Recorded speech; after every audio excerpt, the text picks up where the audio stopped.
ஓம் சாந்தி. எல்லோரும் குஷியாக இருக்கிறீங்களா? 15/12/2024 அவ்யக்த முரளி.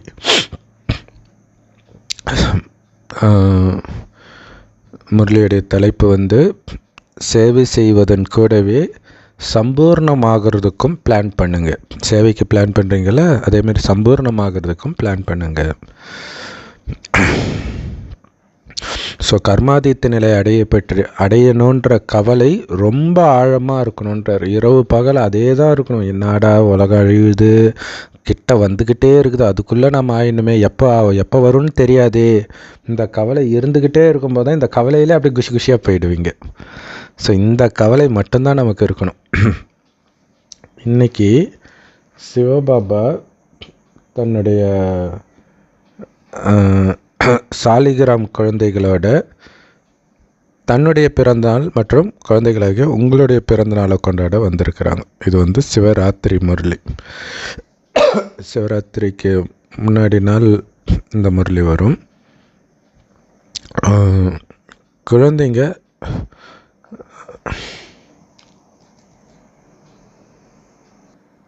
ஸோ பாபாவுடைய அவதார திருநாள் எவ்வளோ அற்புதமானது.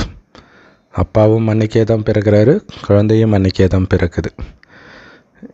எல்லா திசையிலிருந்தும் குழந்தைங்க ஓடோடி வந்துட்டாங்க அப்பாவுடைய பிறந்தநாளும் தன்னுடைய பிறந்த நாளையும் சேர்த்து கொண்டாடுறதுக்கு.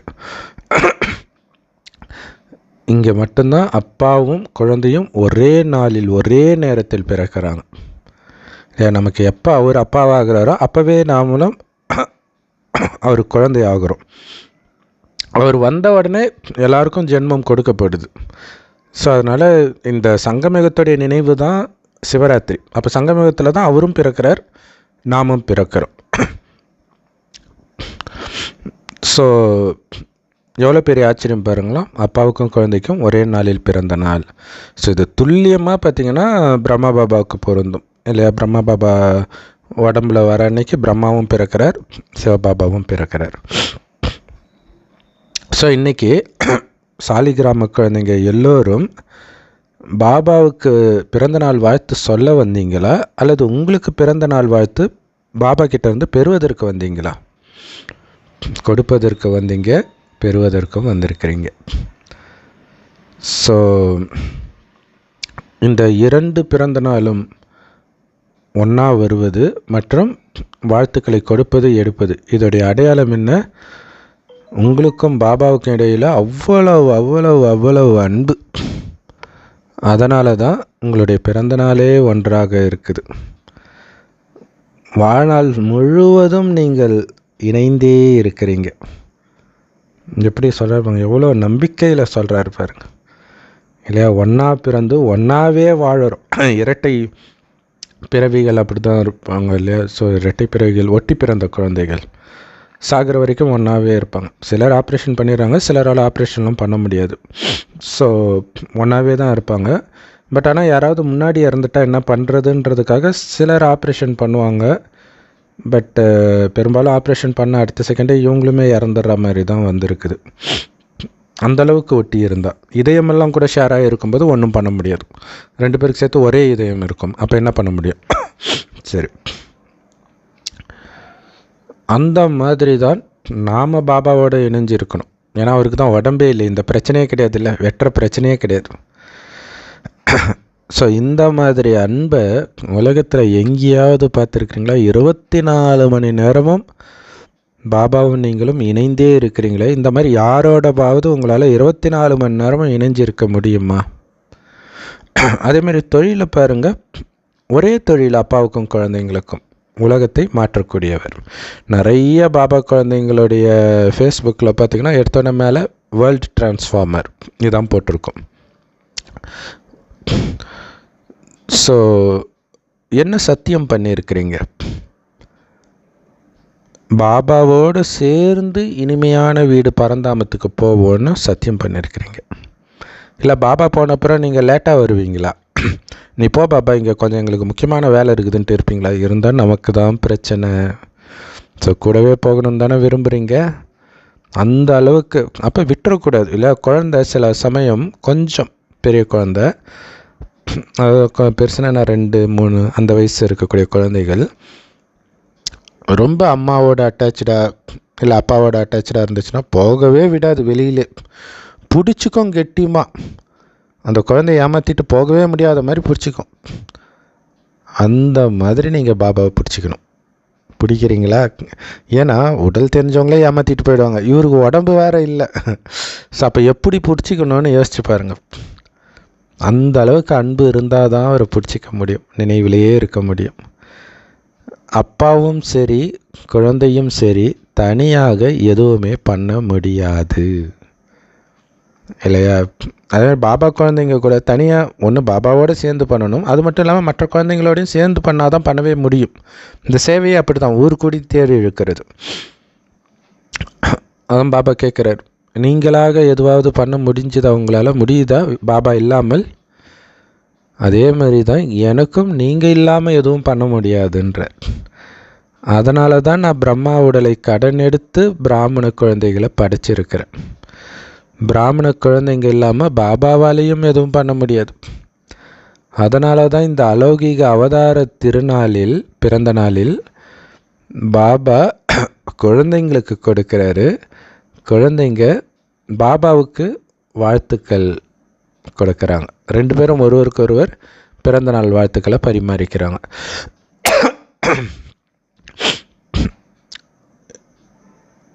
அமிர்த வேலையில் இருந்து ஏன் அதுக்கு முன்னாடியில் இருந்தே கூட பாப்தாதாவுக்கு வாழ்த்து வந்துக்கிட்டே இருக்குதான். ஹாப்பி பர்த்டே பாபா அப்படின்ட்டு லெட்டரு, க்ரீட்டிங்ஸ் கார்டு, இதயத்தோடைய இனிமையான பாடலின் வாழ்த்து அமிர்தவேலைக்கு முன்னாடியிலேருந்தே பாபாவுக்கு வந்துக்கிட்டே இருக்குதுன்றார். இப்போ கூட உள்நாட்டிலும் வெளிநாட்டில் இருக்கக்கூடிய எல்லா குழந்தைகளும் சூக்ஷ்மமாக எனக்கு பிறந்த நாள் வாழ்த்து தெரிவிச்சுக்கிட்டே தான் இருக்கிறாங்க. அது இங்கே வந்து சேர்ந்துக்கிட்டே இருக்குதுன்றார் பாபா. ஸோ இங்கே இருக்கிற சத்தம் குழந்தைங்களுக்கு போகுது இல்லையா? அந்தந்த ஒரு சென்டரில் டிவியில் பார்ப்பாங்க.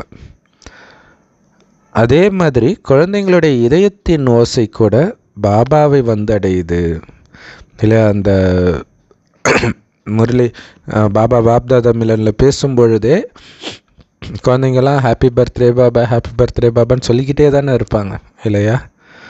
ஸோ எல்லா இடத்துலையும் இருக்கிற குழந்தைங்க சந்தோஷத்தில் துள்ளி குதிக்கிறாங்க. ஆஹா பாபா, ஆஹா ஆஹா சாலிகிராம ஆத்மாக்களே அப்படின்னு நீங்கள் எல்லோரும் ஆஹா ஆஹான்ற இனிமையான பாடலை தான் பாடிட்டு இருக்கிறீங்க. பக்தர்கள் உங்களுடைய பிறந்த நாளின் நினைவாக இந்த சிவராத்திரியை துவாபர யுகத்திலேருந்து இப்போ வரைக்கும் கொண்டாடுறாங்க. ஸோ அன்பா பக்தி பண்ணுறதுல பக்தர்களும் ஒன்றும் குறைந்தவர்கள் கிடையாது. என்ன தான் அன்பா பக்தி பண்ணாலும் அவங்க பக்தர்களே, குழந்தைகள் கிடையாது. எப்படி சொல்லிப்பாங்க, நம்மளை எந்த அளவுக்கு உயர்த்தி வச்சிருக்கிறாப்ப. அவ்வளோ பக்தியை மீரா, மகாதேவி அக்கா, ஆண்டாள் நிறைய பேர் பக்தி பண்ணியிருக்கிறாங்க. ஆனாலும் அவங்க பக்தர்கள் தான், குழந்தை கிடையாது. குழந்தைக்கு தானே ஆஸ்தி. ஸோ ஒவ்வொரு வருடமும் ஒரு நாள் அவங்க இந்த பிறந்த நாளை கொண்டாடுறாங்க. நீங்கள் இந்த பிறந்த நாளுடைய முக்கியத்துவத்தை ஒரே முறைதான் முழு கல்பத்திலும் கொண்டாடுறீங்க. இதோடைய நினைவாக அவங்க ஒரு நாள் மட்டும் கொண்டாடுறாங்க, வருஷத்துக்கு ஒரு தடவை. நீங்கள் கொண்டாடுறது எப்போ? சங்கமயுகம் முழுவதும். ஸோ ஒவ்வொரு வருடத்திலும் அவங்க சத்தியம் பண்ணுறாங்க, விரதம் இருக்கிறாங்க, சத்தியமும் பண்ணுறாங்க. ஸோ சிவராத்திரி அன்னைக்கு ஒரு நாள் மட்டும் விரதம் இருக்கிறது, தூய்மையாக இருக்கிறது, இந்த மாதிரி இருப்பாங்க. நீங்கள் முழு கல்பத்திலும் ஒரே முறை இந்த சங்கமயுகத்தில் மட்டும் இந்த விரதம் இருக்கிறீங்க. அதை தான் அவங்க காப்பி பண்ணுறாங்க. ஆனால் நீங்கள் கொடுக்குற முக்கியத்துவத்துக்கும் அவங்க உங்களுடைய நினைவார்த்தத்துக்கு கொடுக்குற முக்கியத்துவத்துக்கும் இரவு பகலுக்கான வித்தியாசம் இருக்குது இல்லையா? ஒரே ஒரு நாள் காமத்தில் விழாமல் இருக்கிறதுக்கும் முழு ஜென்மம் முழுவதும் காமம் பற்றிய சிந்தனை கூட இல்லாமல் இருக்கிறதுக்கும் எவ்வளோ பெரிய வித்தியாசம் இருக்குது. ஒரே ஒரு நாள் கண் விழிக்கிறதுக்கும் இந்த ஜென்மம் முழுவதும் ஆத்மான்ற உணர்வை மறக்காமல் இருக்கிறதுக்கும் எவ்வளோ பெரிய வித்தியாசம் இருக்குது. அவங்களும் தூய்மைக்கான சத்தியம் பண்ணுறாங்க, ஆனால் ஒரு நாளுக்காக, ஒவ்வொரு வருஷமும். நீங்களும் தூய்மைக்கான சத்தியம் பண்ணுறீங்க, எப்போ இந்த ஜென்மம் எடுத்தீங்களோ அப்பொழுதுலேருந்தே. பண்ணியிருக்கிறீங்க தானே சத்தியம், இல்லை இனிமேல்ட்டு தான் சத்தியமே பண்ணணுமா? பண்ணிட்டீங்க இல்லையா? ஒரே தடவை பண்ணது தான். இந்த ஜென்மம் முழுவதும் நான் தூய்மையாக இருப்பேன். அதோடைய நினைவு தான் பீஷ்ம பிதாமகர் பிரம்மச்சரிய விரதம் இருப்பேன்னு சத்தியம் பண்ணது. அவங்களால வாழ்க்கை ஃபுல்லாக இருக்க முடியாததுனால ஒரே ஒரு நாள், வருடத்துக்கு ஒரு நாள் மட்டும் பிரம்மச்சரிய விரதம் இருக்கிறாங்க. நீங்கள் எல்லோரும் சத்தியம் பண்ணிட்டீங்க தானே?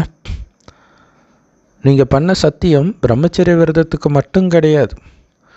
முழு தூய்மை, எண்ணம், சொல், செயலில் எந்த அழுக்கும் இருக்கக்கூடாது. காமம் மட்டும் இல்லை, கோபம், பற்று, பேராசை, அகங்காரம் எல்லாமே அழுக்கு தான், துர்நாற்றம் வீசக்கூடிய ஒரு பொருள் தான். அது இருக்கக்கூடாது. அதான் சம்பூர்ண தூய்மை. ஸோ பாண்டவர்கள் சம்பூர்ண தூய்மையின் சத்தியம் பண்ணிட்டீங்களா, இல்லை வெறும் பிரம்மச்சரிய விரதம் மட்டும் போதுமா? பிரம்மச்சரிய விரதம் அஸ்திவாரம், அது ரொம்ப முக்கியம். அது நீங்கள் எப்போ பாபா குழந்தை ஆனீங்களோ அப்போவே அது கன்ஃபார்ம். அது இல்லைன்னா நீங்கள் முறையிலே கேட்க முடியாது. கேட்டாலும் போதை வராது, விட்டுட்டு போயிடுவீங்க. முதல்ல உள்ள அனுமதியே கிடையாது. ஆனால் விகாரம்ன்றது காமம் மட்டும்தானா? இன்னும் அது கூடவே 4 விகாரங்கள் இருக்குது தானே? ஸோ அந்த 4க்கும் சேர்த்து தானே சத்தியம் பண்ணியிருக்கிறீங்க, அல்லது ஒரே ஒன்று காமத்துக்கு மட்டும்தான் சத்தியம் பண்ணியிருக்கிறீங்களா? செக் பண்ணுங்க.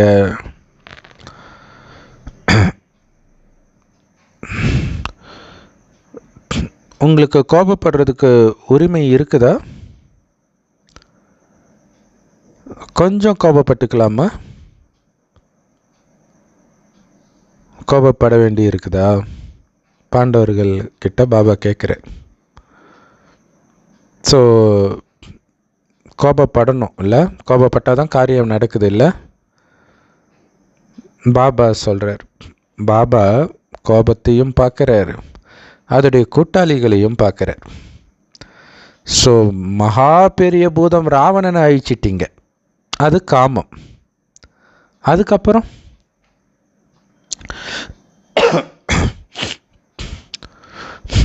குடும்பத்தில் உள்ள தாய்மார்களுக்கு தான் வளர்த்த குழந்தைங்க மேலே கூட அவ்வளோ பற்று கிடையாது. ஆனால் தன்னுடைய பேர குழந்தைங்க மேலே இருக்கு பாருங்க அன்பு, அவ்வளோ அன்பு. இன்றைக்கி நிறைய சொத்து அது சொல்லுவாங்களே, குழந்தை பிறந்தால் தான் சொத்தை எழுதி கொடுப்பேன்னுவாங்க. அது காரணம் என்னென்னா, அந்த பேர குழந்தை மேலே உள்ள பற்று பெத்த குழந்தையே நிராகரிக்க வச்சிடும். ஸோ அது அப்போத்துலேருந்து இல்லையா, அது மகாபாரதத்தில் அப்படி தானே காட்டுவாங்க. அதுக்கு தான் அவசரமாக குழந்தை பெற்றுக்கிறதுக்கு ட்ரை பண்ணுவாங்க. ஆனால் பாண்டவர்களுக்கு தான் குழந்தை பிறக்கும். ஸோ பேர குழந்தைங்க மேலே அவ்வளோ பற்று. ஏன்னா சின்ன குழந்தைங்க எல்லாருக்கும் ரொம்ப பிடிக்கும் தானே, தூய்மையாக இருக்குது இல்லையா? அதே மாதிரி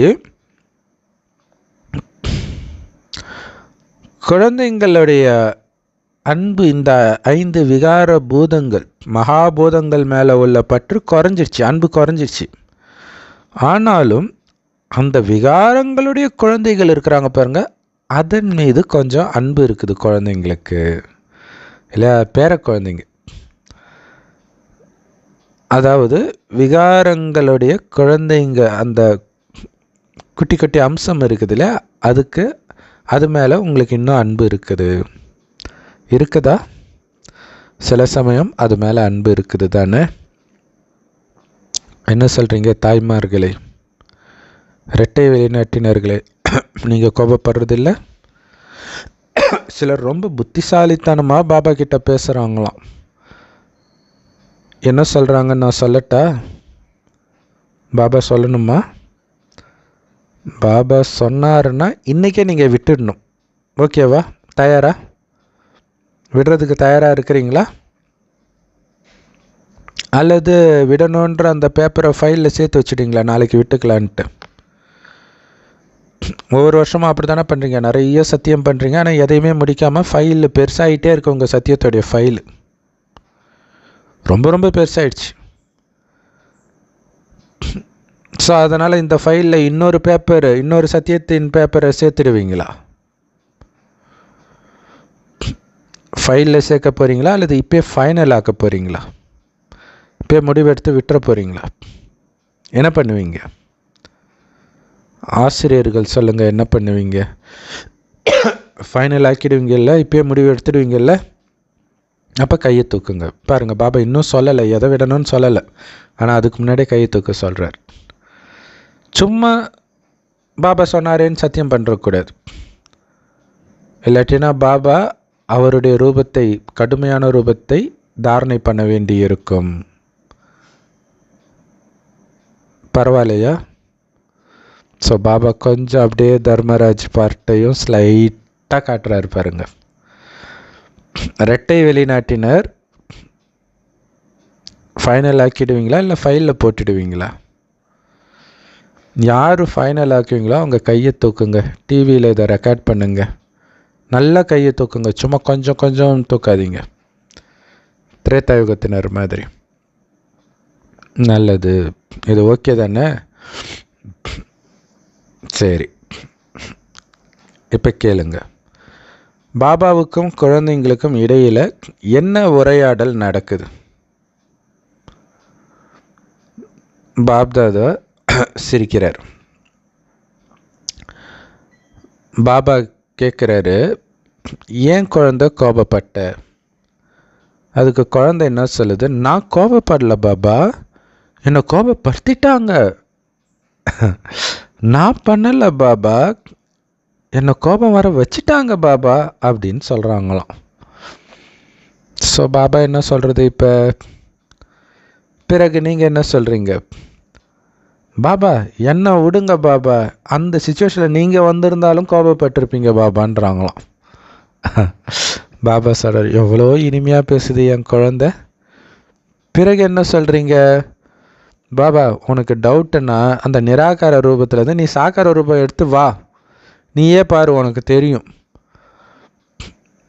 இப்போ சொல்லுங்கள், பாபா என்ன தான் இந்த இனிமையான குழந்தைகிட்ட சொல்ல முடியும்? இருந்தாலும் பாபா கருணை வைக்க வேண்டியதாக இருக்குது. அவர் சொல்கிறாரு, சரி ஓகே குழந்தை, நான் உன்னை இப்போ மன்னிச்சிடுறேன், இனி கோபப்படாத.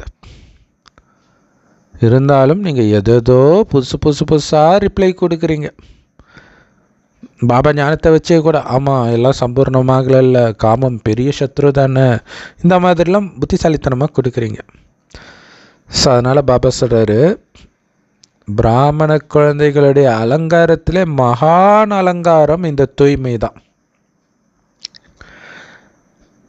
அதனால தான் உங்கள் ஜட சித்திரத்துக்கு அவ்வளோ அலங்காரம், தூய்மையாக இருந்ததுனால. அந்த அலங்காரங்கள் உங்களுடைய தூய்மையின் நினைவார்த்தம். இருக்கிறதுலே அலங்காரம் யாருக்கு ரொம்ப ரொம்ப அதிகம்? பெருமாளுக்கு தான். ஏன்னா நம்பர் 1 தூய்மையானவர் இல்லையா, சம்பூர்ண தூய்மை. அதனால் சும்மா பேருக்கு தூய்மையாக இருக்கிறது கிடையாது, சம்பூர்ண தூய்மை. அதுதான் மிகப்பெரிய சொத்துன்றார். இதுதான் பெண்ணுக்கு கற்பு தான், ஏதோ சொல்லுவாங்க, கற்பு தான் பெண்ணுக்கு பெரிய சொத்து அந்த மாதிரி சொல்லுவாங்க. அதுதான் உண்மையும் கூட, பெண்ணாக இருந்தாலும் சரி ஆணாக இருந்தாலும் சரி. ஸோ மிகப்பெரிய சொத்தும் தூய்மை தான், சம்பூர்ண தூய்மை தான். மிகப்பெரிய ராயல்ட்டியும் அதுதான், மிகப்பெரிய பர்சனாலிட்டியும் அதுதான்றார். இல்லை அந்த தூய்மை அது ஒரு பெரிய பொக்கிஷம். இல்லை ஒரு நடிகர்கள்லே பார்த்திங்கன்னா, இப்போ அஜித்குமார் யாரும் பெண்களோடலாம் அந்த அளவுக்குலாம் பேசிகிட்டு இருக்க மாட்டாராம். So I think he is a gentleman Trisha சொல்கிறாங்க. ஸோ அது எவ்வளோ பெரிய புகழ் இல்லையா? வேறு எது, அதாவது இதை தானம் பண்ணுறாங்க, புண்ணியம் பண்ணுறாங்க, இதையெல்லாம் விட ஒரு படி மேலே இருக்கிறது இந்த ஜென்டில்மேன்றது தான். ஸோ அதை எதை வச்சு சொல்கிறாங்க?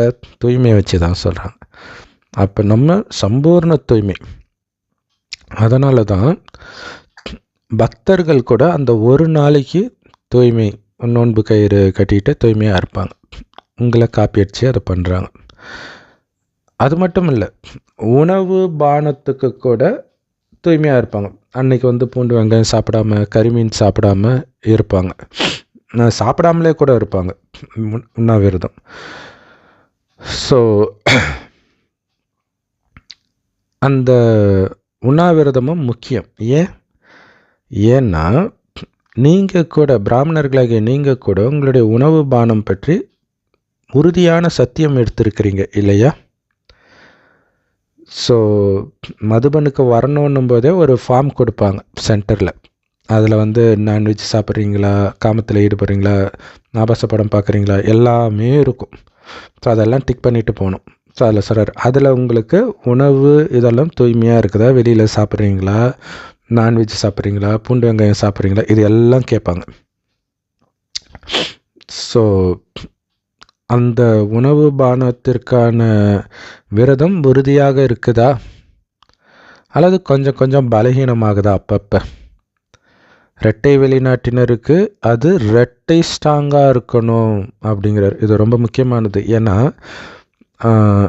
சிங்கப்பூரில் இதை சொல்லவே மாட்டாங்க அப்படின்னு சொல்லுவாங்க. வெளியில் சாப்பிடாதீங்கன்னு சொன்னால் யாரும் வரவே மாட்டாங்க. ஏன்னா அங்கே யாருமே சமைக்க மாட்டாங்க, எல்லோரும் வெளில தான் சாப்பிடுவாங்க அப்படின்னு சொல்லியிருக்கிறாங்க. ஸோ பட் இங்கே பாபா சொல்லும்போது டக்குன்னு வைராக்கியம் வரும். ஐயோ, இதை நமக்கு யாரும் சொல்லலையே அப்படின்ட்டு கொஞ்சம் நெஞ்சம் அப்படி வெளியில் எப்பயாவது சாப்பிட்றவங்க கூட விட்டுருவாங்க. அதுதான் பாபா வாயிலிருந்து வர வார்த்தையுடைய மகிமை. இரட்டை வெளிநாட்டினர் டபுள் ஸ்ட்ராங்காக இருக்கணுன்றார். டபுள் உறுதியாக இருக்கிறீங்களா? இரட்டை வெளிநாட்டினருக்கு பாபா இரட்டை வெளிநாட்டினர்னு அங்கே கேட்கறதுக்கு காரணம் பாபாவுக்கு தெரியுது அங்கே அது கஷ்டம்ட்டு. டபுள் உறுதியாக இருக்கிறீங்களா? அல்லது எப்பயாவது சோர்ந்து போயிட்டீங்கன்னா, ஓகேப்பா பரவாயில்ல, இன்றைக்கி மட்டும் வெளியில் சாப்பிட்டுக்கிறேன், பாபா தான் சொல்லியிருக்காருங்களே திருஷ்டி கொடுத்துட்டு சாப்பிட்லாம், அப்படி இருக்கிறீங்களா? இல்லையா? பாபா சொல்கிற எக்ஸப்ஷன்லாம் மிலிட்ரியில் இருக்கிறவங்க, டிரைவராக ஓட்டிகிட்டு இருக்கிறவங்க போனாங்கன்னா ஒரு வாரம் கழிச்சு தான் வீட்டுக்கே வருவாங்க. இப்போ லாரி டிரைவர் அந்த மாதிரிலாம் இருக்கிறாங்க இல்லையா? ஸோ அந்த மாதிரி தவிர்க்க முடியாத சூழ்நிலைக்கு சொல்கிறது. எல்லாருக்கும் கிடையாது, அவங்களுக்குமே கூட எப்பவும் கிடையாது. ஸோ இதை புரிஞ்சுக்கணும். அவங்களும் பக்காவாக இருந்துட்டாங்கன்னா இன்னும் பிரச்சனை கிடையாது இல்லையா? அவளை ஊற வச்சு சாப்பிட்லாம். நிறைய விஷயம் நெருப்பு இல்லாமலே சமைக்கிற உணவு இருக்குது. அதே மாதிரி ரெடிமேடு குக்கர்லாம் இருக்குதுல்ல, அது சோலார் குக்கர் இருக்குது. இது இல்லாமல் குட்டி ஸ்டவ், குட்டி சிலிண்டர் இருக்குது. பண்ணணுன்னா எப்படி வேணாலும் பண்ணலாம். அதுலேயும் வடநாட்டுக்காரங்களுக்கு ரொம்ப ஈஸி. ஒரு சப்பாத்தி தானே இல்லையா? டக் டக்குன்னு போட்டுட்டு ஏதாவது கத்திரிக்காய் அதை இதை அப்படி ஒரு ஃப்ரை பண்ணி உள்ளே போட்டு சாப்பிட்டுக்குவாங்க, முடிஞ்சு போச்சு. ஸோ இதில் அலட்சியமாக இல்லை தானே? உங்களுடைய உணவு பானத்தில் உறுதியாக இருக்கிறீங்க தானே? அப்படி நீங்கள் இருக்கிறதோடைய நினைவு தான் உங்களுடைய பக்தர்கள் கூட உணவு பானத்தில் அன்னைக்கு விரதம் இருக்கிறாங்க. மூணாவது விரதம், முழு இரவும் கண் விழிக்கிறது இல்லையா? நிறைய சிவராத்திரிக்கு கண் விழிப்பாங்க, ஏகாதசிக்கு கண் விழிப்பாங்க, வடநாட்டிலலாம் நவராத்திரிக்கு கூட கண் விழிப்பாங்களாம். ஸோ நிறைய அதேமாதிரி கந்தசஷ்டி அந்த இதுக்கும் கூட கண் விழிப்பாங்கன்னு நினைக்கிறேன். நிறைய பண்டிகைக்கு அது மாதிரி கண் விழிப்பாங்க. முழு நாளும் முழு இரவும் கண் விழிக்கிறாங்க. காரணம் என்ன? பிராமணர்களாகிய நீங்கள் அஞ்ஞான உறக்கத்திலிருந்து முழுசாக ஏந்திரிச்சு விழித்த நிலையில் இருப்பேன், இதுதான் ஆன்மீக விழிப்பு நிலையே, இதில் இருப்பேன்னு நீங்கள் சத்தியம் பண்ணீங்களே, இதோடைய நினைவாக அவங்க ஸ்தூல கண்ணை மூடாமல் இருக்கிறாங்க. நாம் ஞானங்கிற மூன்றாவது கண்ணை மூடாமல் திறந்து வைத்திருப்போம், அஞ்ஞான உறக்கத்தில் தூங்க மாட்டோம்னு பண்ண சத்தியத்துடைய நினைவு. ஸோ இடையிடையே அஞ்ஞான உறக்கம் வரல தானே? பக்தர்கள் உங்களைத்தான் காப்பி அடிக்கிறாங்க. நீங்கள் தூங்கி அடிக்கடி அஞ்ஞான உறக்கம் வருதுன்னா உங்கள் பக்தர்களும் அங்கே தூங்கி வழிவாங்க. ஆனால் நீங்கள் உறுதியாக இருக்கிறதுனால தான் அவங்க உங்களை காப்பி அடிக்கிறாங்க. அதனால் உங்களுக்கு அஞ்ஞான உறக்கம் ஒரு பொழுதும் வந்துடக்கூடாது. அது பலகீனத்தின், அலட்சியத்தின், சோம்பேறித்தனத்தின் உறக்கம்ன்றார். அஞ்ஞான உறக்கம் என்னது? ஒன்றும் இல்லை, உடம்பை பார்க்குறது. வெறும் புருவ மத்தியில் ஆத்மாவை தானே பார்க்க சொல்கிறார். அதை பார்க்கறதுக்கு அலட்சியம், அதுக்கு கவனம் வைக்கணும்ல. ஸோ அலட்சியம் வைக்கிறதுனால அது ஒரு உறக்கம்தான்றார். உடலை பார்க்குறீங்க, ஆத்மாவை பார்க்கல அப்படின்னாலே. ஸோ கொஞ்சம் அப்படி தூங்கி விழுந்தால் உங்களுக்கு பிரச்சனை இல்லையா? அடிக்கடி இப்படி தூங்கி விழுறீங்களா? அதாவது தேகத்தை பார்க்குறீங்களா? சிலர் அமிர்த வேலையில் கூட தூங்கி வழிகிறாங்க. ஸோ உங்களுடைய நினைவார்த்தத்தில் எதையெல்லாம் பக்தர்கள் காப்பி அடிக்கிறாங்கன்னு கொஞ்சம் யோசிச்சு பாருங்கள். அவங்க எவ்வளோ உறுதியாக இருக்கிறாங்க. இல்லை, சிவபக்தர்கள் உறுதியாக சுற்றிக்கிட்டே வேற இருப்பாங்க. நீங்கள் சிவன் கோயில் சிவராத்திரி போனீங்கன்னா தெரியும், அந்த கோயிலை சுற்றிக்கிட்டே இருப்பாங்க நைட்டு ஃபுல்லாக. அந்த பூஜை ஒரு 5 பூஜை நடக்கும்னு நினைக்கிறேன், 6 கால பூஜைன்னு நினைக்கிறேன். ஸோ அப்போ ஒரு பூஜைக்கும் வந்து நிற்பாங்க. மற்ற நேரம்லாம் அப்படியே சுற்றிக்கிட்டே இருப்பாங்க. அப்போ பாருங்கள், தூங்க விடுறது இல்லை. உட்காந்தா தூக்கம் வரலாம் இல்லை, அதனால தான் சுற்றிக்கிட்டே இருக்கிறாங்க. நாம் இந்த சக்கரத்தை சுற்றிக்கிட்டே இருக்கிறதோடைய நினைவு. ஸோ அதனால் அவங்க எந்த அளவுக்கு உறுதியாக இருக்கிறாங்கன்னா, என்ன ஆனாலும் சரி அவங்க சத்தியத்தை அவங்க மீறுவது கிடையாது. கிரிவலம் போகிறவங்களே, திருவண்ணாமலை கிரிவலம் போகிறவங்க, நான் 30 வருஷம் தொடர்ந்து போகிறேன், ஒரு தடவை கூட விட்டதில்லைன்னு சொல்கிறாங்க நிறைய பேர். அதுமாரி சபரிமலைக்கும் போகிறவங்க இருக்கிறாங்க. ஸோ இந்த சிவராத்திரி அப்போ பக்தர்கள் தங்களுடைய உணவு, தண்ணி இதெல்லாம் குடிக்காமல் விரதம் இருக்கிறாங்க. ஸோ நீங்கள் என்ன பண்ண போகிறீங்க? பிக்னிக். அவங்க விரதம் இருக்கிறாங்க, நீங்கள் பிக்னிக் போகிறீங்க, கேக்கு கட் பண்ணுறீங்க. ஏன்னா நீங்கள் பிறக்கும்போதே சத்தியம் பண்ணிட்டீங்க, அஞ்ஞான உறக்கத்தில் உறங்க மாட்டேன், தவறான உணவை சாப்பிட மாட்டேன் அப்படின்ட்டு. அதனால தான் இன்றைக்கி நீங்கள் பிக்னிக் போகணும் இல்லையா? அங்கே போகிற பக்தர்களுக்கெல்லாம் நீங்கள் சக்தி கொடுக்கணும். பாப்தாதா இப்போ குழந்தைங்க கிட்ட இருந்து எதை விரும்புகிறார்? அது உங்களுக்கே தெரியும் தானே? ஸோ குழந்தைங்களுக்கு நல்ல நல்ல எண்ணங்கள் இருக்குது. எந்த அளவுக்கு நல்ல எண்ணங்கள் இருக்குதுன்னா, அதை கேட்ட உடனே பாபாவுக்கு ரொம்ப சந்தோஷமாயிடுதான். நீங்கள் எண்ணம் வைக்கிறீங்க,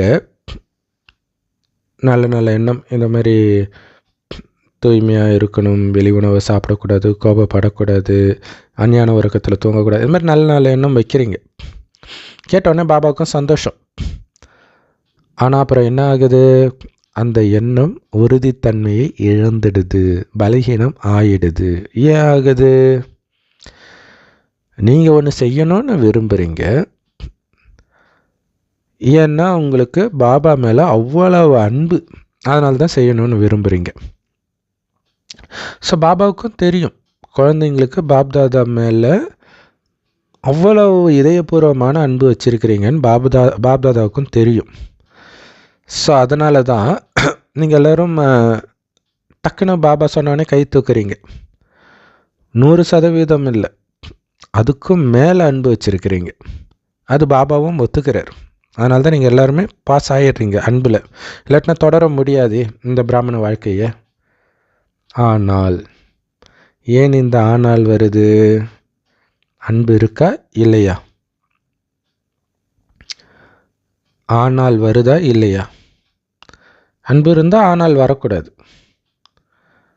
பாண்டவர்களே, ஆனால் அப்படின்னு வருதா வார்த்தை அடிக்கடி? அன்பு இருக்கு பாபா ஆனால் அப்படின்னு வருதா அடிக்கடி? வர்றது இல்லைன்னு நீங்கள் சொல்ல மாட்டீங்க பாருங்கன்றார். எப்படி கவனிக்கிறார் பார்த்தீங்களா? அப்படின்னா என்ன அர்த்தம்? வருதுன்னு அர்த்தம் இல்லையா? ஸோ பாபா ஒரு விஷயத்தை கவனித்தார், அது பெரும்பான்மையானவர்களுக்கு பொருந்தும். அது என்னன்னா, ஏன் நீங்கள் பண்ணுற சத்தியம் பலகீனமாகுது அப்படின்னு ஒரு காரணம் இருக்குது. அது ஒரு வார்த்தை தான் அந்த காரணம். அது என்ன வார்த்தையாக இருக்கும்? யோசிங்க. ஆசிரியர்கள் சொல்லுங்க, அது என்ன ஒரு வார்த்தை? பாண்டவர்கள் சொல்லுங்க, என்ன அந்த ஒரு வார்த்தை? ஞாபகம் வந்துடுச்சு தானே? அந்த ஒரு வார்த்தை என்ன தெரியுமா? எதனால் இது பலகீனமாயிடுது தெரியுமா? சத்தியமெல்லாம் நான் அப்படிங்கிற ஒரு வார்த்தை தான் அதை பலகீனமாக்குது. நானுன்னு ஒன்று இல்லவே இல்லை. கடவுளுக்கு நான் ஒப்பு கொடுத்து விட்டேன்னு கிறிஸ்தவர்கள் சொல்லுவாங்க. அந்த மாதிரி நம்ம பாபாவுக்கு நேர்ந்துட்டு விட்டாச்சு. எதுவுமே இது கிடையாது. உடம்பு, பொருள், மனம் எதுவுமே நம்மளது கிடையாது. பாபாவோடது தான் கடனாக கொடுத்துருக்கிறார். அவ்வளோதான். நான் பயன்படுத்துகிறது அனைத்தும் பாபாவுக்கு மட்டுமே சொந்தமானது. அப்படி இருக்கும்போது நான் எங்கேருந்து வந்தது? ஸோ அது அகங்கார ரூபத்தில் பயன்படுத்துகிறீங்க. அதே மாதிரி உங்களை பலகீனமாக்குற ரூபத்திலையும் பயன்படுத்துகிறீங்க. நான் என்ன சொன்னேன், நான் என்ன செஞ்சேன், நான் என்ன புரிஞ்சுக்கிட்டேன், அது மட்டும்தான் சரி அப்படின்னு சொல்கிறீங்க. நான் சொல்வது தான் சரி, நான் செய்வது தான் சரி, நான் புரிஞ்சுக்கிட்டது தான் சரின்றீங்க. அதுதான் நடக்கணும்னு சொல்கிறீங்க. அதுதான் நானுங்கிற அகங்காரம்ன்ற. நான் சொல்வது தான் நடக்கணும். நான் சீனியரா, நீங்கள் சீனியரா? நான் சென்டர் இன்சார்ஜா, நீங்கள் சென்டர் இன்சார்ஜா? நானுன்னு வந்துடுது இல்லையா? ஸோ உண்மையிலே ஒரு நல்ல சென்டர்னால் அந்த சென்டர் இன்சார்ஜ் மாதிரி பணிவானவங்க உலகத்தில் யாருமே இருக்கக்கூடாது. அவ்வளோ பணிவாக இருந்தால் தான் அவங்க பக்காவான சென்டர் இன்சார்ஜ்.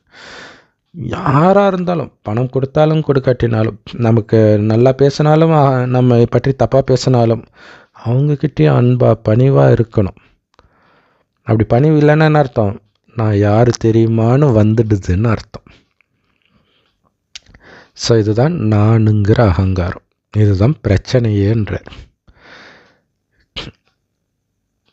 ஸோ அந்த நான் அதுக்கான தீனி போடலைன்னா உடனே அந்த நான் மனசுடைஞ்சு போயிடுது.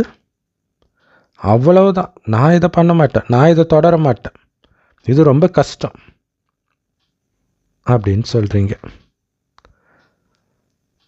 ஸோ இது எல்லாத்துக்கும் காரணம் நான் என்ற தேக உணர்வு.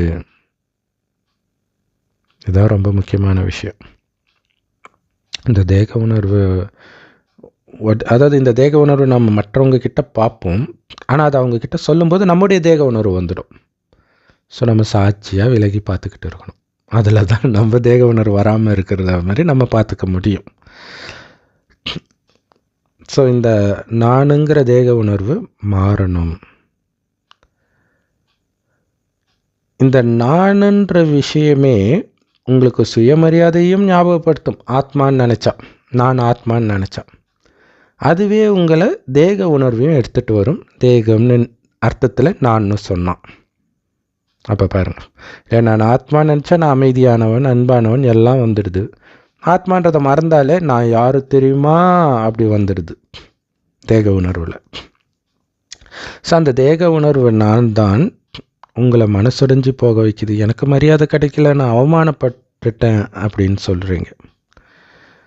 அதே நானே தான் உங்களுக்கு சந்தோஷத்தையும் எடுத்துகிட்டு வருது. ஸோ அகங்காரம் இருக்கிறதுடைய அடையாளம் தெரியுமா?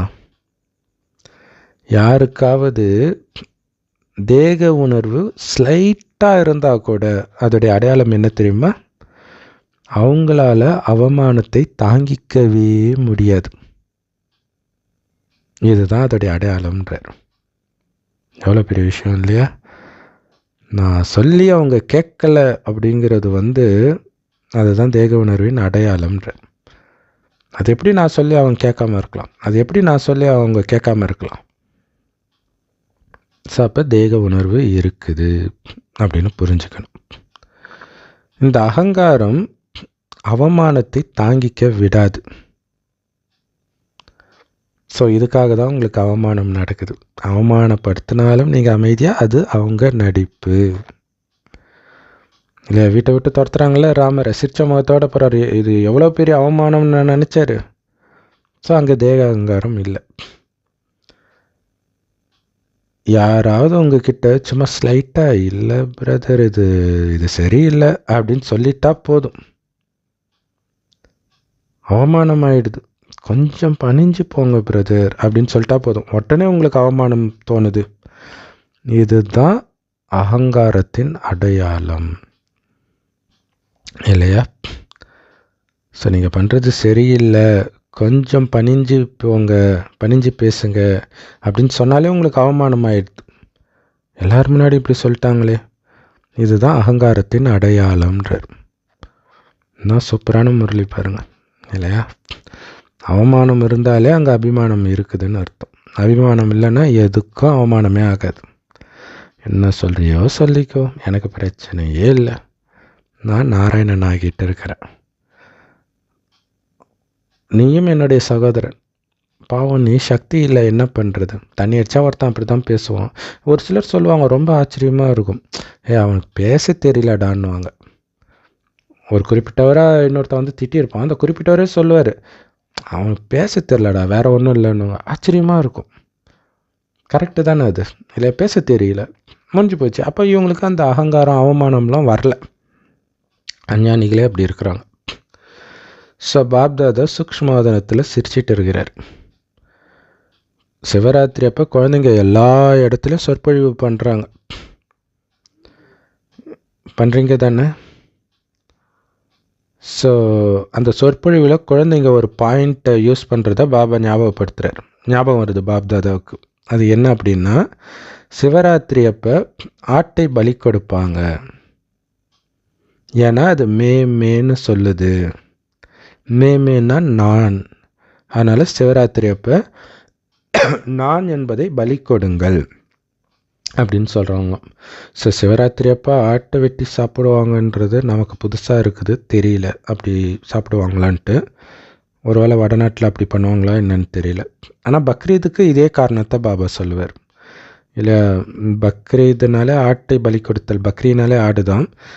ஸோ நான்ன்றதுனால அதை பலி கொடுக்குறாங்க அப்படின்னு சொன்னார். சிவராத்திரிக்கும் அது பண்ணுவாங்க அப்படி இருக்குது. ஸோ அதனால் இந்த நான் வார்த்தையை கேட்டாலே பாபாவுக்கு சிரிப்பாக இருக்குதான்.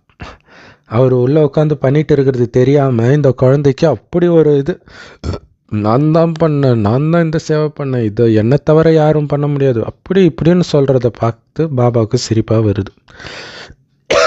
அதனால் மற்றவர்களை நீங்கள் நான்ன்ற உணர்வை தியாகம் பண்ண சொல்கிறீங்க, அதே மாதிரி நீங்களும் தியாகம் பண்ணுங்கள் இல்லையா? மற்றவர்களுக்கு என்ன சொல்கிறீங்களோ அதை நீங்களும் செய்யுங்கன்றார். உங்களால் அப்படி உங்களையே நீங்கள் அர்ப்பணிக்க முடியுதா பாபா கிட்ட? பாண்டவர்கள், இரட்டை வெளிநாட்டினர்கள் எல்லோரும் இப்படி சரண்டர் ஆகுறீங்களா முழுசா, இல்லை ஃபுல் சரண்டரா, இல்லை வெறும் சரண்டரா? முழுமையான அர்ப்பணம் தானே ஆகுறீங்க, ஃபுல் சரண்டர் தானே? பாப்தாதா கொடியேற்றும் பொழுது அந்த மாதிரி சத்தியத்தை மட்டும் பண்ண வைக்க போகிறது கிடையாது. ஏன்னா அப்படி சத்தியம் பண்ணிங்கன்னா என்ன ஆகிடுது, உங்கள் ஃபைலில் இன்னொரு பேப்பர் ஆகிடுது, நிறைவேற்றப்படாத சத்தியம் அப்படி ஆகிடுது. ஸோ என்ன நினைக்கிறீங்க தாதிகளே? ஸோ இன்றைக்கும் அவங்கள சத்தியம் பண்ண வைக்கலாமா? அதை நீங்கள் ஃபைனல் ஆக்குவீங்களா, அல்லது ஃபைலில் இன்னொரு பேப்பராக சேர்ந்துடுமா? சொல்லுங்கள், அதை ஃபைனல் ஆக்குங்க. தைரியம் இருக்கா நானை அழிக்க? நான் அப்படின்னு ஒன்று இருக்கக்கூடாது. அதுக்கு தான் தைரியம் வேணும், இதுக்கு தான் செம தைரியம் வேணும். உலகத்தில் பெரிய தைரியம் இதுதான். தைரியம் இருக்குதா? நீங்கள் இதை கேட்குறதுல ரொம்ப மூழ்கிட்டீங்கன்னு நினைக்கிறேன், அதனால தான் கையை தூக்க மாட்டீங்கன்றார் பாபா. தைரியம் இருக்கான்னு கேட்கும்போது கையை தூக்கணும்ல, அதையே மறந்து கேட்டுட்ருக்குறாங்களாம். நாளைக்கு எதுவும் நடக்காது. நடக்குமா? நாளைக்கு மாயா வரும் சுற்றி பார்க்குறதுக்கு. ஏன்னா உங்களை மாயாவும் லவ் பண்ணுது. நீங்கள் ரொம்ப பகட்டாக வசீகரமாக சேவை செய்கிறதுக்கு திட்டம் பண்ணுறீங்க இல்லையா, திட்டம் போடுறீங்க இல்லையா, அதனால் மாயா வரும். ஒன்றா சேர்ந்து திட்டம் போடும்பொழுது ஒரு 10 பேர் சேர்ந்து டிஸ்கஷன் பண்ணுறாங்கன்னா கண்டிப்பாக நிறைய பேருடைய கருத்துக்கள் அங்கே நிராகரிக்கப்படும். ஏன்னா எல்லாத்தையும் அமல்படுத்த முடியாதுல்ல, அங்கேயே மாயா வந்துடும். ஸோ அப்போ உங்களுக்கு அவமானம் ஃபீல் ஆகுதா? எப்படி சூப்பராக சொல்கிறார். ஆக்சுவலாக ஒரு சேவைக்கு முன்னாடி எடுக்க வேண்டிய முரளி இது. ஸோ ஒரு டிஸ்கஷனுக்கு முன்னாடி இப்படியெல்லாம் நடக்கும்னு சொல்லிவிட்டு அந்த டிஸ்கஷனை நடத்தணும். அது ரொம்ப முக்கியமானது இல்லையா? பல வருஷத்து பாபா குழந்தையாக இருந்து எடுத்தோடனே மீட்டிங் நடத்துறதுக்கு பதில் இப்படியெல்லாம் ஆகும், மீட்டிங்கில் நீங்கள் சொல்கிறத ஏற்றுக்க முடியாமல் கூட போகலாம், ஆனால் இதை நீங்கள் புரிஞ்சுக்கணும். பாருங்கள், பாபா சொல்கிறாருன்னு இந்த முரளியை எடுத்து அப்படியே படிக்கணும். அப்போ தான் அதுக்கு தயாராவாங்க.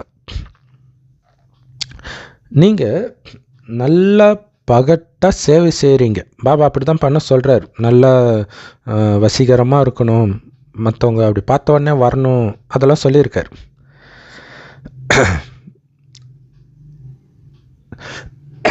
அப்படி நீங்கள் சேவை செய்கிறதுடைய அர்த்தம் என்ன தெரியுமா? சம்பூர்ணத்தன்மையின் நேரத்தை அருகில் அழைச்சிட்டு வரீங்கன்னு அர்த்தம். ஸோ நான் சொற்பொழிவு கொடுத்துட்டேன் அப்படின்னு, சொற்பொழிவு மட்டும்தானே கொடுத்தேன்னு நினைக்காதீங்க. நீங்கள் எத்தனை பேருக்கு செய்தியை கொடுக்குறீங்களோ அந்த அளவுக்கு கடைசி நேரம் கிட்ட நெருங்கிட்டு இருக்குதுன்னு புரிஞ்சுக்கோங்க. அப்போ அதற்கேற்ப நீங்கள் சம்பூர்ணமாக ஆகணும் இல்லை? எப்படி சூப்பராக சொல்கிறாரு பார்த்தீங்களா? தேரை பிடிச்சி இழுக்கிறீங்கன்னா தேர் கிட்ட வரும் தானே. ஸோ இங்கே நீங்கள் ஞானத்தை கொடுக்கறதுலாம் தேரை பிடிச்சி இழுக்கிறது. சொர்க்கன்ற தேர், உலகழிவுன்றது கிட்ட நெருங்கி வந்துட்டு இருக்குது. நல்ல சேவை செய்கிறீங்க, பாப்தாதாவுக்கு ரொம்ப திருப்தியாக இருக்குது. ஆனால் டைம் கிட்ட வர்றதை பாபா பார்த்துட்டு இருக்கிறாரு. நீங்கள் தான் அதை கிட்ட அழைச்சிட்டு வரீங்க. அதனால் நீங்கள் 1,00,000 பேரை பாபா கிட்ட எடுத்துகிட்டு வந்துட்டேன், 1,50,000 பேரை பாபா கிட்ட எடுத்துகிட்டு வந்துட்டேன்னு நினைக்காதீங்க. நேரத்தையும் கிட்ட எடுத்துகிட்டு வந்திருக்கிறீங்க. ஸோ குஜராத் இப்போ பண்ணியிருக்குது, மும்பையும் பண்ணும், மற்றவர்களும் இந்த சேவை பண்ணிட்டு தான் இருக்கிறாங்க. 1,00,000 இல்லைன்னா ஒரு 50,000 பேராவது அழைச்சிட்டு வராங்க. எல்லோருக்கும் நீங்கள் செய்தியை கொடுக்குறீங்க. அது கூடவே சம்பூர்ணமாகிறதுக்கும் ஏற்பாடு பண்ணுறீங்களா? ஏன்னா மாயா டெஸ்ட் வைக்கும் உங்களை. அப்போ தான் பாபா குழந்தைன்னு எல்லோரும் ஏற்றுக்குவாங்க, எல்லா மதத்துக்காரங்களும். அது ரொம்ப முக்கியம். சொல்கிறாங்களே ஒவ்வொருத்தரும், கிறிஸ்தவ மதே இயேசு தாண்டா மெய்யான தேவன்றாங்க, முஸ்லீம் மதம் மட்டும்தான் மெய்யான மார்க்கம், அல்லா அங்கீகரித்த ஒரே மார்க்கன்றாங்க. அப்போ அல்லாவே வந்திருக்கிறாருன்னு நீங்கள் வாயில் சொன்னால் நம்பிடுவாங்களா? உங்கள் நடத்தையில் அது தெரியணும். தயாராக இருக்கிறீங்களா? உண்மையிலே செய்தி கொடுக்க கொடுக்க உலக அழிவை நீங்கள் வரவேற்கிறீங்கன்னு புரிஞ்சுக்கோங்க. ஸோ அப்போ அதுக்கு நீங்கள் தயாராகிட்டீங்களா? சூப்பராக கேட்குறாருலே, அதுக்கு தயாராகிட்டீங்களா? ஸோ தாதி கூட உங்ககிட்ட கேட்டிருக்கிறாங்க, நீங்கள்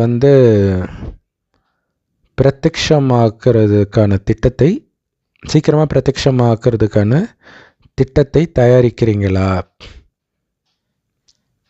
அப்படின்னு கேட்குறாங்க. அப்படின்னா என்ன அர்த்தம்? சுயமாற்றம்.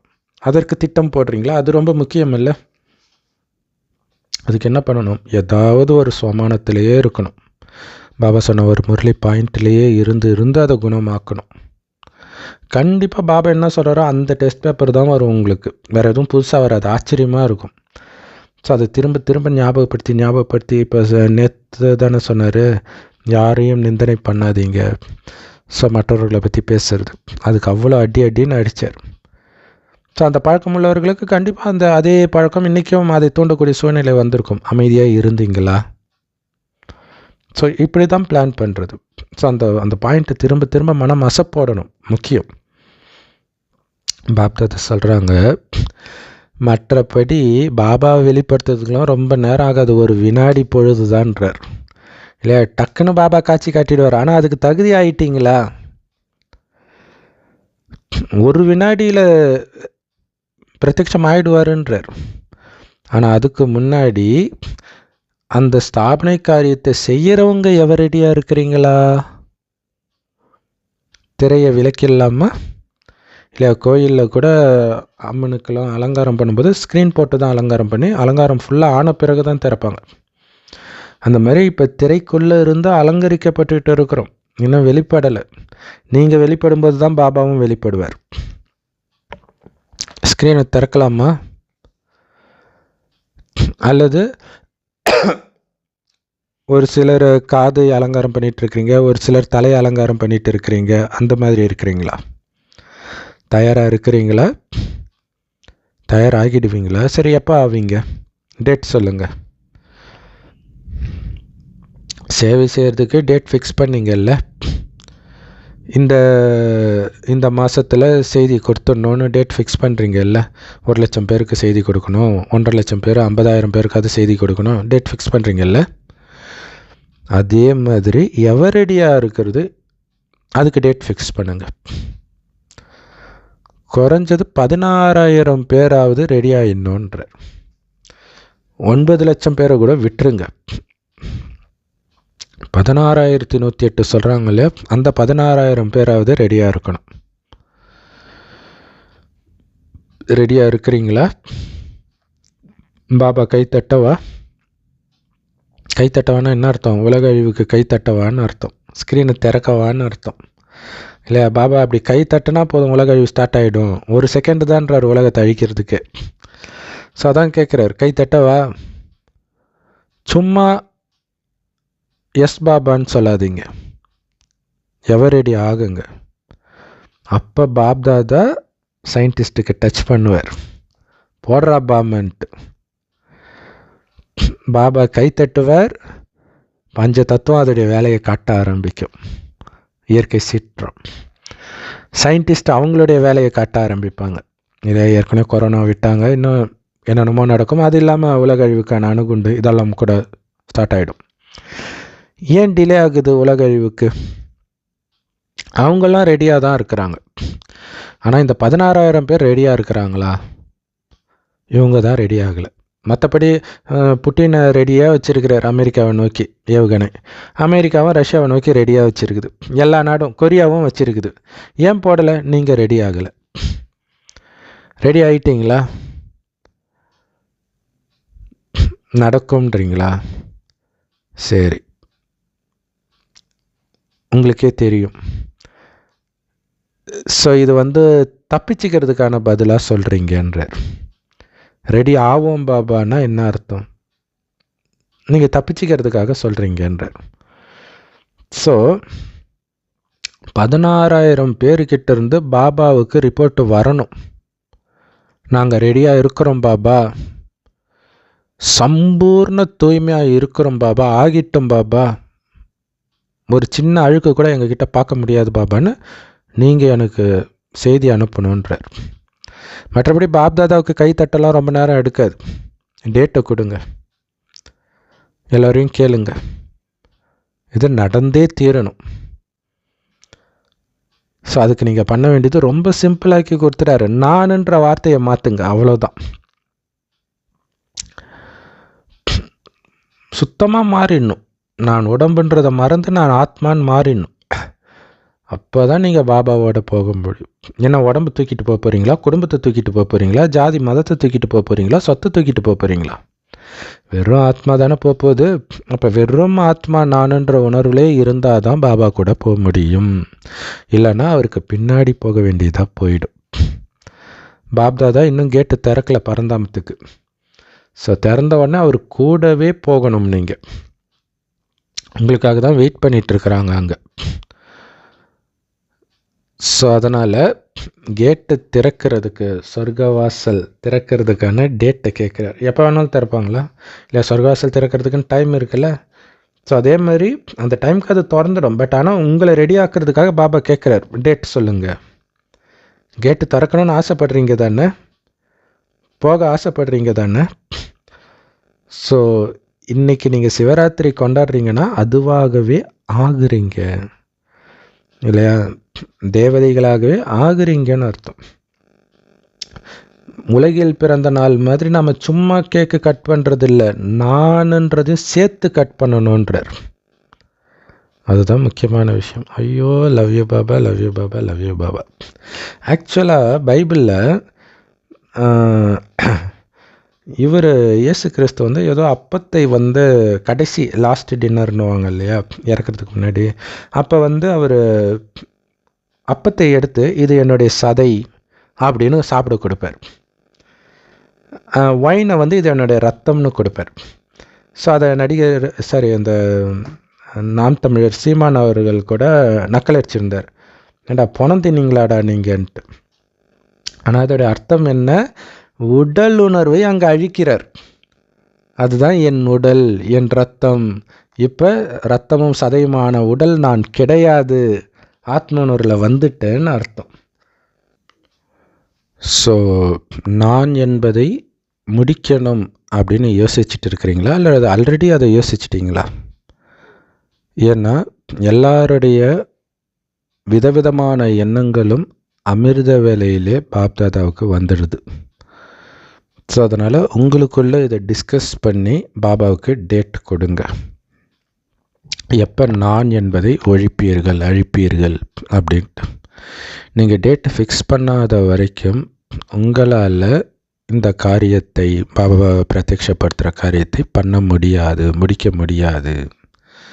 ஸோ முதல்ல மகாரதிகள் டேட் ஃபிக்ஸ் பண்ணுங்க, பிறகு எல்லோருமே உங்களை ஃபாலோ பண்ணுவாங்க. ஸோ யார் உங்களை ஃபாலோ பண்ணுறாங்களோ அவங்களும் ரெடி ஆகிடுவாங்க. உங்களுடைய தைரியத்தின் மூலமாக அவங்களுக்கும் எக்ஸ்ட்ரா சக்தி கிடைக்கும்ன்றார் இல்லை. மகாரதிகளை ஃபாலோ பண்ணுறவங்க, மகாரதிகள் ரெடியானவொடனே அவங்களும் ஃபாலோ பண்ணி ரெடி ஆகிடுவாங்க. உங்கள் தைரியம் அவங்களுக்கு சக்தியை கொடுக்கும்ன்றார். உதாரணத்துக்கு இப்போ கூட நீங்கள் அவங்களுக்கு ஊக்க உற்சாகம் கொடுத்தீங்க இல்லையா, அவங்க உடனே ரெடி ஆகிட்டாங்க பாருங்கள். அதனால் சம்பூர்ணமாகிறதுக்கும் திட்டம் போடுங்கள், பிளான் பண்ணுங்கள். ஸோ நான் கர்மாதீத்த நிலை அடையணும்னு ஆழமான கவலை உங்களுக்கு இருக்கணுன்றார் இல்லை. கடைசியில் என்னென்னலாம் நடக்குது அது மாதிரி எதுலேயும் நான் மாட்டிக்கக்கூடாது. அந்த தர்மர் ஞாபகம் வரணும். தர்மர், ராமர் கூட அங்கங்கே கொஞ்சம் கோபப்படுறார், பட் தர்மர். ஸோ அந்த மாதிரி ஆகணுன்றது உங்களுக்கு ஆக்சுவலாக பாருங்களேன், நம்மளுடைய நினைவாக அது எழுதப்பட்டிருக்குது. பட் அதையே நம்ம இன்ஸ்பிரேஷனாக வச்சு அதே மாதிரி ஆகிறோம். எது நடந்தாலும் நான் கர்மாதித்த நிலை அடைந்தே தீருவேன், நான் என்பதை அழித்தே தீருவேன். இதை நீங்கள் பண்ணியே ஆகணும், இது நடந்தே ஆகணும்.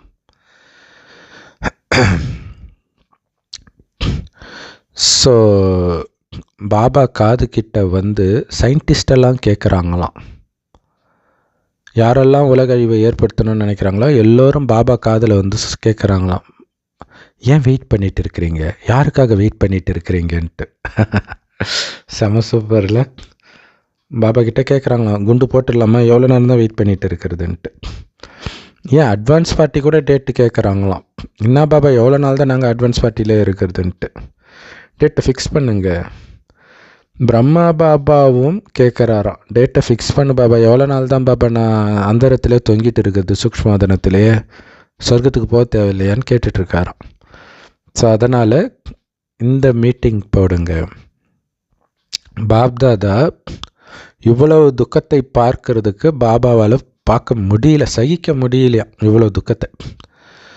ஸோ அதனால் முதல்ல சக்திகளும் பாண்டவர்களும் உங்களுடைய தேவதா ஸ்வரூபத்தில் கருணை நிரம்பியவர் ஆகுங்கள்.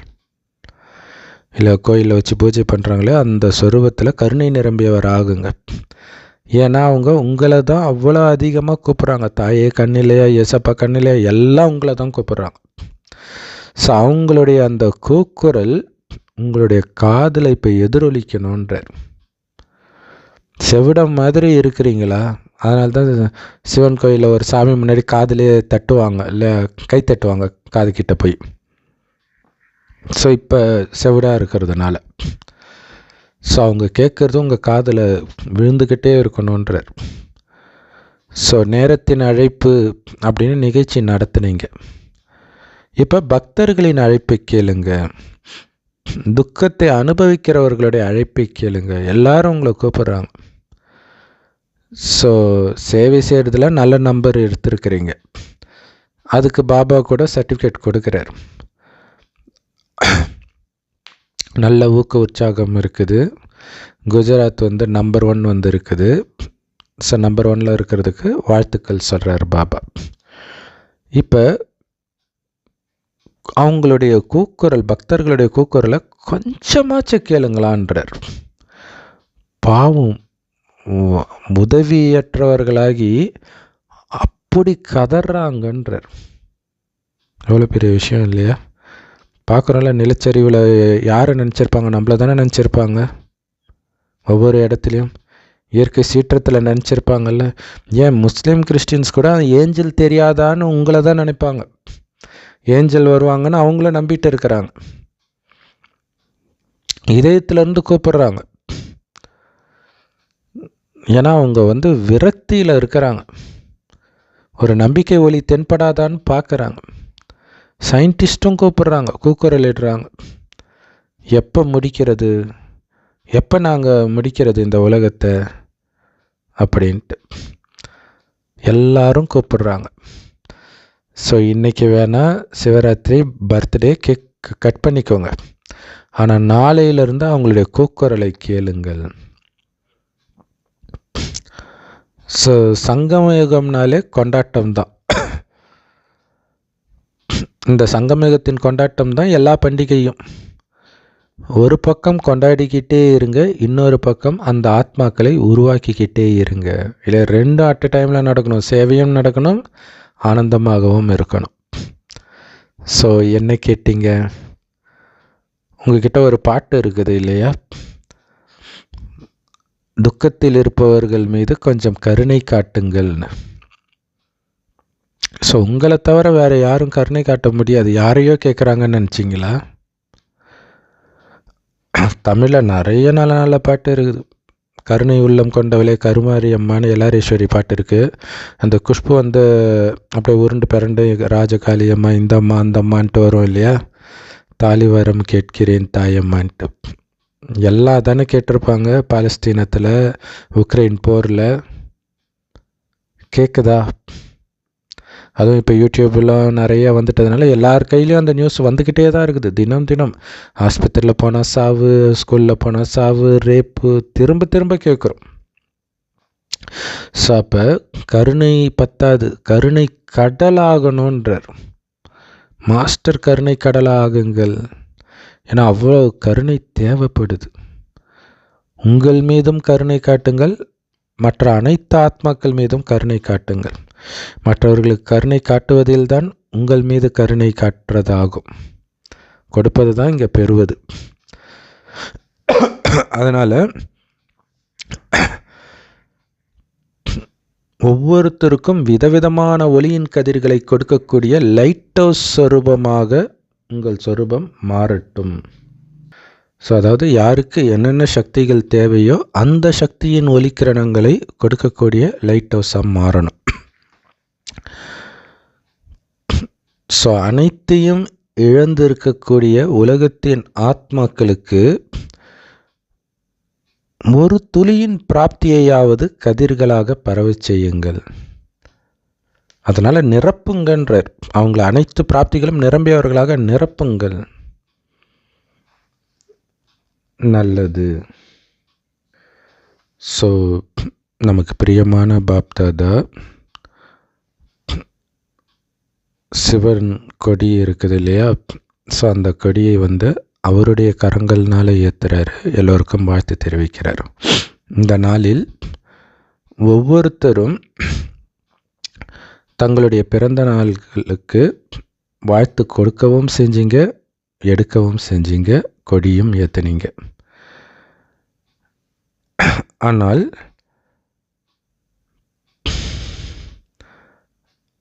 கூடிய விரைவில் ஒரு நாள் வரப்போகுது. அப்போ இந்த உலக உருண்டை மேலே ஆத்மாக்களாகிய நீங்கள் நிற்பீங்க. எல்லோரும் உங்களுடைய முகத்தில் பாபாவின் கொடியை பார்ப்பார்கள். ஸோ அதோடைய நினைவார்த்தமாக பேருக்கு இப்போ இந்த துணி நாளான கொடியை ஏற்றுறோம். கொடியேற்றினா என்ன அர்த்தம்? வெற்றி அடையிறது. ஸோ பாபாவை பிரத்யட்சப்படுத்துறீங்க உங்கள் முகத்தின் மூலமாகன்னு அர்த்தம். ஸோ உங்கள் குழந்தைகள் ஒவ்வொருத்தருடைய முகமும் பாபாவின் உருவத்தை வெளிப்படுத்தட்டும். அந்த மாதிரி கொடியை நீங்கள் ஏற்றணும். ஸோ அந்த நாளை சீக்கிரமாக எடுத்துகிட்டு வாங்க. அது வந்தே ஆகணும். வரதானம் பாபா சொல்கிறாங்க, எந்த விதமான எல்லைக்குட்பட்ட ராயலான ஆசையிலிருந்தும் விடுபட்டு சேவை செய்யக்கூடிய சுயநலமற்ற சேவாதாரி ஆகுங்கள். நிறைய பேர் பாபா குழந்தை ஆகணுன்ற ஒரு எண்ணத்தை தவிர வேறு எந்த எண்ணமும் இருக்கக்கூடாது சேவை செய்கிறதுல. அதில் நமக்கு பேர் வரணும், புகழ் வரணும், எதுவும் இருக்கக்கூடாது. பிரம்மா பாபா அப்படி அனைத்து வித கர்ம பந்தனத்திலிருந்தும் விடுபட்டு இருந்த நிரூபணத்தை உங்கள் முன்னாடி காட்டினார். விலகி இருக்கிறதுடைய நிரூபணத்தை உங்கள் முன்னாடி வாழ்ந்து காட்டினார். அவருக்கு சேவையை தவிர, சுயநலமற்ற அன்பை தவிர எந்த பந்தனமும் கிடையாது. ஏன்னா சேவையில் எந்த எல்லைக்குட்பட்ட ராயல் ரூபத்தில் வர ஆசைகளும் உங்களை கர்ம பந்தனத்தில் கட்டி போட்டுடும். ஸோ இந்த சேவை தான் செய்வேன், இவங்களோட தான் சேவை செய்வேன், இவங்களோடலாம் பண்ண மாட்டேன், அந்த மாதிரி நிறைய வந்துடும். ஸோ அதனால் அப்போ அவங்களோட சேவை செய்யணுன்ற ஆசை என்ன பண்ணோம், மற்றவங்களோட சேவை செய்ய விடாது. ஸோ இந்த மாதிரி நிறைய விஷயங்கள் வரும். அப்புறம் பேரு புகழ் இந்த மாதிரி நிறைய வந்துடும். அப்போ அது ஒரு கர்ம பந்தனம். அந்த சேவை தவிர வேறு எந்த சேவையும் செய்ய மாட்டீங்க. ஆனால் உண்மையான சேவாதாரி அந்த கர்ம பந்தனத்திலிருந்தும் விடுபட்டு இருப்பாங்க. எப்படி உடலின் பந்தனம், உடல் உறவுகளின் பந்தனம் இருக்குது இல்லையா, அதே மாதிரி சேவையில் ஒரு சுயநலமான நோக்கம் இருக்கிறது கூட ஒரு பந்தனம் தான். ஸோ அந்த பந்தனத்திலிருந்தும் நீங்கள் விடுபட்டு இருக்கணும். சுயநல நோக்கம் இல்லாமல் சகோதராத்மா மூழ்கிட்டு இருக்கிறாங்க, அவங்களை காப்பாற்றணுன்ற ஒரு எண்ணம் தான் இருக்கணும். ஸோ நம்ம ஊரில் அரசியலுக்கு வரவங்க இவங்களும் ஒரு உதவி பண்ணாங்கன்னா ஃபோட்டோ போட்டு போஸ்டர் ஓட்டுவாங்க பாங்க, அந்த மாதிரி இருக்கக்கூடாது. ஸோ அந்த பந்தனத்திலிருந்தும் நீங்கள் விடுபட்டு இருக்கணும். எந்த விதமான ராயலான கர்ம கணக்கில் இருந்தும் விடுபட்டு இருக்கணும். சுயநலமற்ற சேவாதாரியாக இருக்கணும். இல்லை அப்படியே ஃப்ரீ பேர்டு, இங்கே சேவை செய்யணுமா செய்கிறோம், அந்த மொழிக்கு போகிறோமா செய்கிறோம், அந்த ஸ்டேட்டுக்கு போகிறோமா செய்கிறோம், வேறு நாட்டுக்கே போகிறோமா செய்கிறோம், எது போனாலும் என்னுடைய இது தான், இல்லை இதுதான் என்னுடைய இது அப்படின்னு கூட பிடிச்சிக்கக்கூடாது. இந்த சேவை தான் செய்வேன் அப்படின்னு கூட பிடிச்சிக்கக்கூடாது. ஸோ அதெல்லாம் ராயல் கர்ம கணக்குன்றார். அப்போ சுயநலமற்ற சேவாதாரியாக இருக்க விடாது. ஸோ அதனால் அதையெல்லாம் கட் பண்ணிக்கிட்டு இருங்க. ஸ்லோகன் ஸோ உள்ள முரளியில் வர்றதே தான். நீங்கள் பண்ணுற சத்தியத்தை எல்லாம் ஃபைல்லே சேர்த்து வச்சுட்டு இருக்காதீங்க, அதை ஃபைனல் ஆக்குங்க, ஃபைனலைஸ் பண்ணுங்கள், முடிச்சிடுங்க, நிறைவேற்றிடுங்க அப்படின்னு சொல்கிறார். ஸோ இது 3rd Sunday இன்டர்நேஷ்னல் யோகா டே கொண்டாடுவோம் இல்லையா, என்ன பண்ணுவோம், யோகா பண்ணுவோம். ஸோ அதனால் பிராமண குழந்தைங்க 6 to 7:30 சாயங்காலம் கூட்டாக யோகத்தில் உட்காந்து குறிப்பாக அந்த நிராகார உலகம் பரந்தாமத்தில் ஆழ்ந்த அமைதியை அனுபவம் பண்ணுங்க. ஸோ உங்களுடைய மனம் புத்தியை ஒருமுகப்படுத்தி அந்த ஜுவாலாமுகி யோகத்தில், அதாவது முழுக்க முழுக்க அந்த ஆத்மா பாபா இருக்கார், இதை தவிர வேறு எந்த சிந்தனையும் இல்லாமல் இருக்கிறது. ஸோ அதுதான் எரிமலை யோகம். அப்படின்னா அந்த ஒரு எண்ணம் மட்டும் இல்லை, எந்த எண்ணத்தில் நிலைச்சிருந்தாலும் நிரந்தரமாக இருந்தால் அது எரிமலை யோகம்தான். ஸோ அப்படி நிலைத்திருந்து சம்பூர்ணத்தன்மையை அனுபவம் பண்ணுங்கள். ஓம் சாந்தி. செம பவர்ஃபுல் முரளி. குறிப்பாக பாபா நான் வெட்ட சொல்லியிருக்கிறார் இல்லையா. Love you Bap Dada. Thank you Bap Dada. குஷியாக இருங்க, கிளிர்ச்சியாக.